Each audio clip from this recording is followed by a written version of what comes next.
all of us, to the resolutions of the Conference of the African National Congress, the 54th that resolution. So, I wouldn't want us to therefore find ourselves having to discuss issues that are non-issues, insofar as I'm concerned. I would want us to focus on that mandate, because those resolutions were mandating those of us who represent the ANC in government to ensure that those policies that came from that conference are implemented. And therefore, professionalization is not something that came from the sky. It's observations that were made by the ANC, and it directed its deployees to say, go into government and deal with these issues in this way. And that's what we are doing. You go to that resolution clause by clause, and you focus on 3.3 of that resolution on legislature and governance, you will see that the issues that we are talking about when we talk professionalization are decisions of the ANC. So whoever else would want to make it as if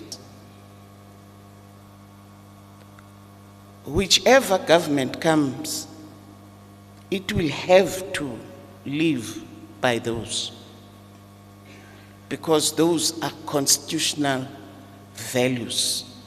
As stipulated, the whole chapter has been dedicated in the Constitution to the public service, chapter 10. It establishes an independent body. It clarifies the value system that we espouse as a country. It goes on, and those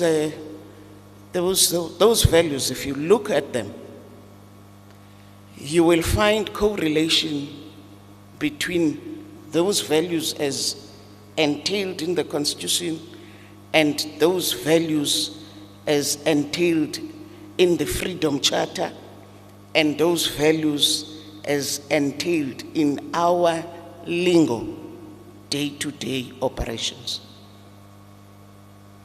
Because that we belong, we care, we serve, is this psyche that must inform our thinking, our response, our actions when we are dealing with the public. And the Constitution starts at, if you look at the preamble, we, the people of South Africa, recognize the injustices of our past. It goes on and on and on. But there's a phrase I always would want to refer to when talking to public servants specifically.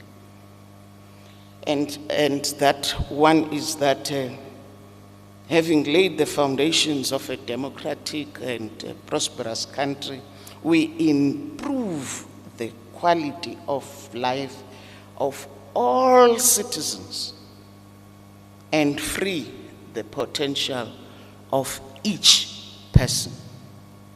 So when we talk about the NSG, we are operationalizing what is in the Constitution. So let us be mindful of that. When we talk about in the Freedom Charter, we, the people of South Africa, declare for all our country and the world. It means we are again emphasizing the collectiveness, the collective approach, the responsive approach. Our Constitution was based on that Freedom Charter. Yes, some of the clauses and some of the principles were taken from other constitutions of the other countries, but the foundation is the Freedom Charter, is our own document. And if you understand how that Freedom Charter was drafted, it was through the door-to-door approach, listening to people, doing what we are doing now about the professionalization, to say this is what has been observed, this is what we think should be the response, what is your input? So that in the end we have this richness that reflects the interests of the country. So we are here to remind ourselves that anyone who is here because of they saw an opportunity to apply for a job and got the job is in the wrong space, because we expect a public service that serves the people.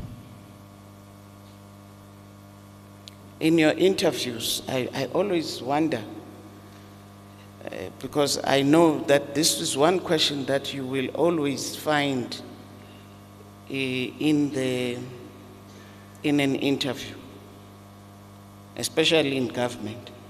What made you to apply? Is there anybody who was never asked that question? What made you to apply in the public service? Actually, I'm talking to designers of the questions. You ask that question to those who are applying for a reason.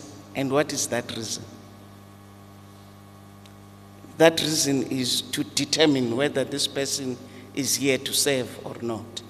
Even yourselves, when you were appointed, you were asked the question. And you hear the kind of responses that say, Nico, I'm a people's person. Isn't that so? I'm ready to do anything you ask me to do. I'm a kind of transversal person who can fit anywhere. But yes, I do have this interest in this position. We all say that when we apply, because we want the job. But we must understand that the job in itself, in the public service, you as representing now the employer have a responsibility to ensure that as you employ, you do not employ criminals into the system. You do not employ murderers, rapists and all into the system, because you would want to see a capable and ethical and a developmental state. And I've asked this question elsewhere, whether you understand, the team gathered here, whether you understand the power you have in your hands, that actually you can make or break government. And currently, I was listening to one wanting to say, is it criminal to criticize?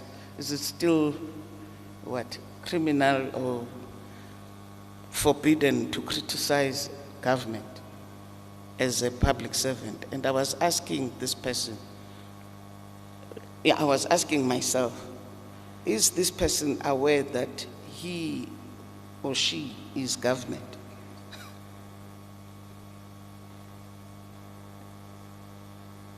In your family setup, probably it's because now you do that. We do see people taking their family issues to social media. But at least how some of us have been brought up is that if there are issues within your family, you deal with the issues in the family. If they are beyond you, there are family structures that must help you resolve it. Even in government, there are government structures that must help you resolve whatever problem you have. And there are these fora where we say, talk. Let's engage. Make the directives and the regulations. Please show us the blind spots so that we all journey together. And therefore, it cannot be correct. In fact, you must always try and avoid, as a public servant, you must always try and avoid what we term the conflict of interest. When I went into public works and infrastructure, and at some point we were looking at